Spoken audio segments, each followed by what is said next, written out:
कहानी की शुरुआत एक एयरपोर्ट से होती है जहां हमें ब्रैड नाम का एक पायलट दिखाई देता है। वो तेजी से अपने विमान की तरफ बढ़ रहा होता है और साथ ही साथ अपनी बेटी से वीडियो कॉल पर बात कर रहा होता है। उसकी बेटी बताती है कि उसने सुबह की न्यूज में देखा था कि जिस इलाके की तरफ आप उड़ान भरने जा रहे हो वहां का मौसम काफी खराब बताया जा रहा है। कई फ्लाइट्स तो खराब मौसम की वजह से रद्द भी कर दी गई हैं। इसलिए उसे लगता है कि पापा को भी अपनी फ्लाइट रद्द करके वापस घर आ जाना चाहिए। लेकिन ब्रैड मुस्कुराते हुए कहता है कि वो पहले भी ऐसे मौसम में बिना किसी दिक्कत के विमान उड़ा चुका है, इसलिए उसे चिंता करने की जरूरत नहीं। वो वादा करता है कि जैसे ही काम खत्म होगा वो घर लौट आएगा। यह सुनकर उसकी बेटी खुश हो जाती है और कॉल डिस्कनेक्ट कर देती है। इसके बाद ब्रैड विमान के कॉकपिट में पहुंचकर अपने को पायलट से मिलता है। को पायलट थोड़ा टेंशन में था क्योंकि आज उसका पहली बार एक बड़ी फ्लाइट उड़ाने का मौका था। तभी एक एयर होस्टेस आती है और ब्रैड को बाहर बुलाती है। बाहर एक पुलिस अधिकारी उसे बताता है कि आपातकालीन स्थिति की वजह से आज उसे एक खतरनाक कैदी को भी अपने साथ ले जाना पड़ेगा। उस कैदी का नाम टोनी था, एक बेहद ताकतवर और खतरनाक व्यक्ति जो हत्या के मामले में पकड़ा गया था। उसे इस फ्लाइट के जरिए दूसरी कंट्री ले जाया जा रहा था जहां उसे उम्र कैद की सजा दी जानी थी। पुलिस अफसर कहता है कि उन्हें यह जिम्मेदारी ब्रैड को ही इसीलिए दी जा रही है क्योंकि वह बेहद समझदार और भरोसेमंद पायलट माना जाता है। ब्रैड इस बात के लिए तैयार हो जाता है और टोनी को प्लेन की आखिरी सीटों पर बैठा देता है ताकि दूसरे यात्रियों को किसी तरह की परेशानी ना हो। कुछ देर बाद सारे पैसेंजर अपनी सीटों पर बैठ जाते हैं और ब्रैड स्टाफ से कंफर्म कर लेता है कि सभी यात्री आ चुके हैं। फिर विमान टेक ऑफ कर जाता है। ऊपर पहुंचकर ब्रैड जहाज को ऑटो पायलट पर डाल देता है और को पायलट के साथ बातें करने लगता है। वह उसे अपने मोबाइल में बेटी की तस्वीर दिखाकर बताता है कि वह अपनी बेटी से बेहद प्यार करता है और इस दुनिया में उनके अलावा उनका कोई नहीं है। उधर विमान में बैठे यात्री भी आराम से सफर का मजा ले रहे थे। किसी को अंदाजा नहीं था कि थोड़ी ही देर में सबकी जिंदगी पलटने वाली है। कॉकपिट में दोनों पायलट्स भी खुश थे और विमान सामान्य रूप से उड़ रहा था। लेकिन अचानक मौसम बिगड़ने लगता है और जहाज हल्के झटके लेने लगता है। ब्रैड को यह ठीक नहीं लगता और वह यात्रियों से सीट बेल्ट बांधने का ऐलान कर देता है। वह कंट्रोल टावर से संपर्क करने की कोशिश करता है, परंतु मौसम खराब होने की वजह से रेडियो सिग्नल पूरी तरह बंद हो जाते हैं। तभी तेज बिजली विमान पर गिरती है और जहाज बुरी तरह हिलने लगता है। ब्रैड हालात देखने के लिए केबिन में जाता है। यात्रियों को देखकर उसे थोड़ी राहत मिलती है कि वे सुरक्षित हैं। हालांकि लाइट्स धीरे धीरे बंद होती जा रही थी। तभी एक और झटका लगता है और ब्रैड का सिर छत से टकराकर वो नीचे गिर जाता है। उसके माथे से खून निकलने लगता है। यात्रियों में घबराहट फैलने लगती है। ब्रैड फौरन संभलकर वापस कॉकपिट में लौटता है और अपने साथी के साथ मिलकर प्लेन को स्थिर करने की कोशिश करता है, मगर मौसम इतना खराब था कि उन्हें आगे कुछ भी दिखाई नहीं दे रहा था। ब्रैड कहता है कि अगर एक और झटका लगा तो विमान पूरी तरह तबाह हो सकता है, इसलिए प्लेन को नीचे लाना ही पड़ेगा। दोनों पायलट जहाज का अल्टीट्यूड कम करने लगते हैं और विमान तेजी से नीचे उतरने लगता है। यात्री डर के मारे चीख रहे थे। इस बीच टोनी को ले जा रहा पुलिस अफसर अपना मोबाइल पकड़ने की कोशिश में सीट बेल्ट खोल लेता है और उसकी मदद करने के लिए एक एयर होस्टेस भी सीट बेल्ट खोल देती है। विमान के तेजी से नीचे जाने की वजह से दोनों जोर से छत से टकराते हैं और मौके पर ही उनकी मौत हो जाती है। किसी तरह पायलट्स जहाज को थोड़ा स्थिर कर लेते हैं, लेकिन विमान में पावर बची नहीं थी, इसलिए ब्रैड समझ जाता है कि एयरपोर्ट तक पहुंचना अब मुमकिन नहीं। वह समुद्र में इमरजेंसी लैंडिंग का सोचता है। तभी उन्हें दूर एक आइलैंड दिखाई देता है। किसी तरह पायलट्स जहाज को थोड़ा स्थिर कर लेते हैं, लेकिन विमान में पावर बची नहीं थी, इसलिए ब्रैड समझ जाता है कि एयरपोर्ट तक पहुंचना अब मुमकिन नहीं। वह समुद्र में इमरजेंसी लैंडिंग का सोचता है। तभी उन्हें दूर एक आइलैंड दिखाई देता है। ब्रैड दिशा बदलकर जहाज को उस आइलैंड की ओर मोड़ देता है। कई मुश्किलों से गुजरने के बाद ब्रैड आखिरकार आइलैंड की एक सड़क पर इमरजेंसी लैंडिंग कर देता है और किस्मत से सभी यात्री सुरक्षित बच जाते हैं। इमरजेंसी लैंडिंग के बाद चमत्कारिक तौर पर सभी यात्री बिल्कुल सुरक्षित थे। किसी को खरोच तक नहीं आई। तभी प्लेन के पीछे वाले हिस्से में हल्का सा शॉर्ट सर्किट होता है, जिसे देखकर ब्रैड को थोड़ी उम्मीद मिलती है। इसका मतलब था कि विमान में कोई बिजली अभी भी बाकी थी। सभी यात्रियों को नीचे उतारने के बाद एक एयर होस्टेस ब्रैड के पास आती है और बताती है कि जिस पुलिस वाले पर टोनी की सुरक्षा की जिम्मेदारी थी वह मर चुका है और उनके साथ काम करने वाली एक एयर होस्टेस भी हादसे में जान गंवा चुकी है। यह सुनकर ब्रैड का मन भारी हो जाता है। उस तरफ एयरलाइन कंपनी का मालिक अपने सिस्टम में देखता है कि उसकी एक फ्लाइट अचानक गायब हो गई है। न रडार पर दिखाई दे रही है, न पायलट से कोई संपर्क हो पा रहा है। लंबे समय से रेडियो बंद होने की वजह से वह और भी बेचैन हो उठता है। हालात को समझते हुए वह स्कार्सडेल नाम के एक रेस्क्यू स्पेशलिस्ट को बुलाता है जो दुनिया के किसी भी कोने में फंसे हुए लोगों को ढूंढ निकालने में माहिर था। मालिक उससे कहता है कि मुझे तुरंत पता लगाओ मेरी फ्लाइट कहाँ गई, उसके अंदर मौजूद क्रू और सारे पैसेंजर किस हाल में हैं। स्कार्सडेल बिना समय लगाए अपनी खोज शुरू कर देता है। उधर आइलैंड पर उतारे गए सारे यात्री घबराए हुए थे कि उन्हें यहाँ क्यों उतारा गया। ब्रैड सबको इकट्ठा करके समझाता है कि खराब मौसम और सिस्टम फेल होने की वजह से उन्हें मजबूरी में आइलैंड पर उतरना पड़ा। वह बताता है कि विमान में थोड़ी बहुत पावर है जिससे वह बाकी चीजें ठीक करने की कोशिश करेगा। तब तक सब लोग थोड़ी हिम्मत रखें और आराम करें, बहुत जल्द यहाँ से निकल जाएंगे। फिर वह वापस प्लेन चेक करने जाता है, लेकिन देखकर समझ जाता है कि ऊर्जा बहुत कम बची है। उन्हें बाहर से मदद का ही इंतजार करना पड़ेगा। ब्रैड और को पायलट मैप निकालकर अपनी लोकेशन देखते हैं। को पायलट बताता है कि ये एक प्राइवेट आइलैंड है जहां ऐसे लोग रहते हैं जो किसी सरकार के कानून नहीं मानते। ये लोग यात्रियों तक पहुंच गए तो हालात बेहद खराब हो सकते हैं। सरकार भी शायद उनकी मदद न कर पाए। ये सुनकर ब्रैड कहता है कि किसी भी हालत में हमें रेस्क्यू टीम को मैसेज भेजना होगा। दोनों मिलकर रेडियो को ठीक करने की कोशिश करते हैं, लेकिन बिजली गिरने से रेडियो पूरी तरह बर्बाद हो चुका था। ब्रैड वापस यात्रियों के पास जाकर बताता है कि रेडियो पूरी तरह खराब है, लेकिन दहशत की जरूरत नहीं। वह कहता है कि वह आइलैंड के दूसरी साइड पर जाकर कोई काम करने वाला रेडियो ढूंढेगा ताकि कंट्रोल टावर को लोकेशन भेजकर रेस्क्यू टीम बुला सके। यही ब्रैड एक बड़ा फैसला लेता है। वह टोनी को भी साथ ले जाने का निर्णय करता है। वह उसकी हथकड़ी खोल देता है और को पायलट को कहता है कि तुम विमान की पावर की मरम्मत पर ध्यान दो, मैं किसी भी तरह मदद बुलाऊंगा। ब्रैड और टोनी जंगल की तरफ निकल पड़ते हैं। रास्ते में टोनी उसकी भरोसेमंदी के लिए धन्यवाद देता है।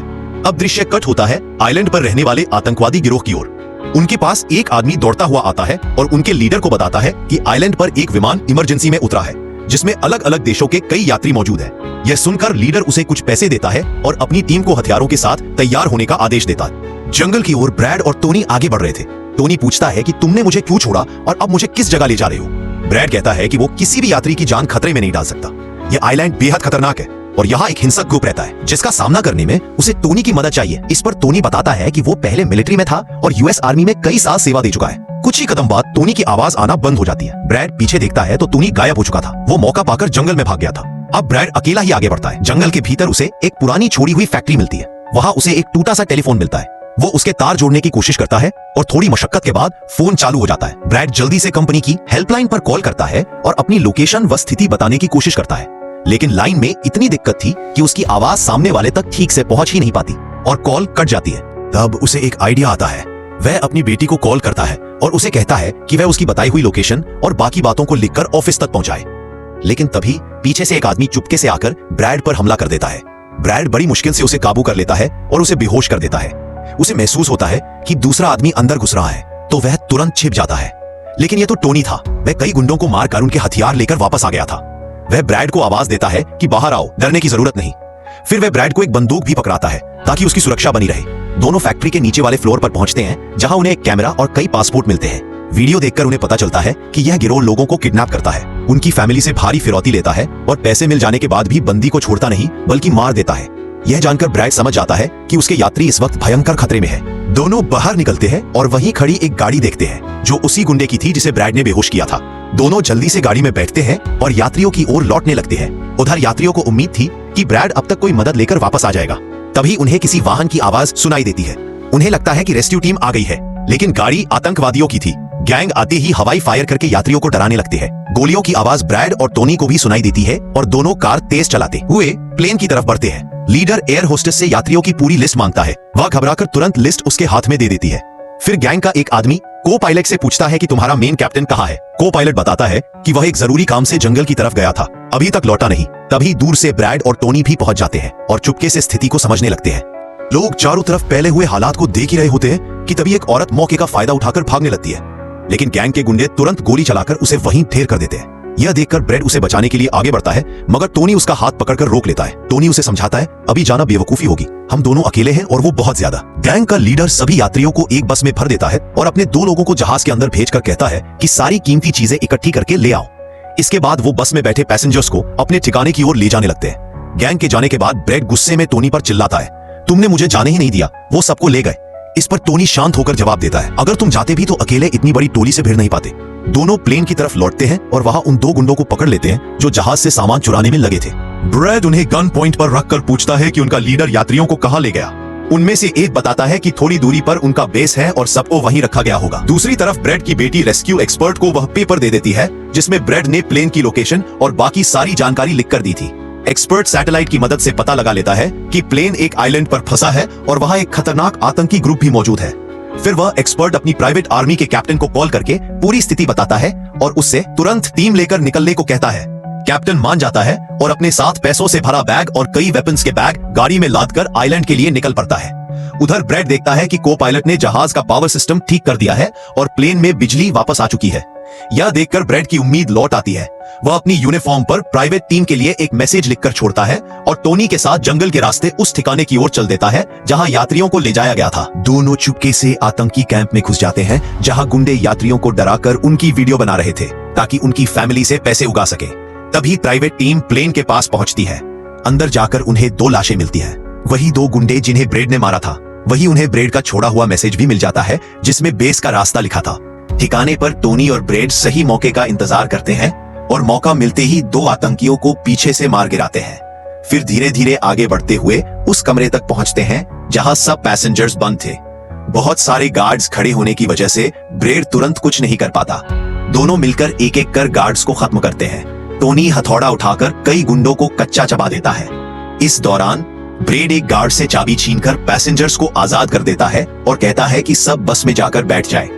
टोनी ब्रेड को बताता है कि बाहर निकलने का एक ही रास्ता है, लेकिन वहां भारी संख्या में बंदूक वालों का पहरा है।